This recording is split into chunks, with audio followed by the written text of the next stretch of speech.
Well, day 15, the United Auto Workers strike against General Motors is now heading into its third week. The two sides are still talking, but we're learning a major issue is holding up a deal. 7 Action News reporter Jim Kurtzner is live in Warren. And Jim, what are your sources telling you? Heather, it's one major issue, that's equal pay for equal work. Take a look at these pickets here in Warren. I am told at the bargaining table, it goes back to GM bankruptcy a decade ago when the union gave the company major concessions, including temporary workers, in-progress workers. And since bankruptcy, the last few years, GM has been making record profits.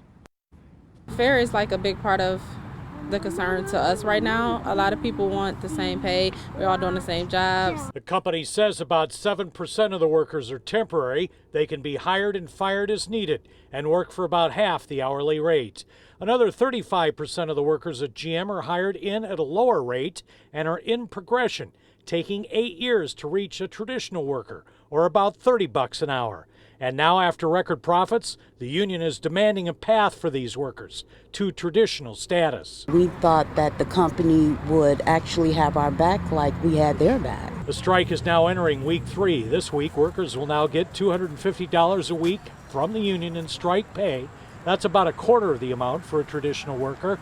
So the longer this goes for them, the more money they stand to lose over an issue that doesn't necessarily affect them. Because in the end, it's still going to affect everyone that comes after me. And I think only a heartless person can only view it from his side. Michigan Democratic U.S. Senator Gary Peters stopped at the picket line, along with a potential opponent in next year's election. These folks here are marching for everybody. They may not be affected by the temporary worker issue, but they are standing in solidarity. They're not getting equal pay for equal work, and you keep them on these tiers or temporary for 4 and 7 years. Then what is that impact on civil rights? The talks are continuing. They continued over the weekend, but so far we have not seen around-the-clock talks. Live in Warren, Jim Kurtzner, 7 Action News. All right, thank you, Jim. Now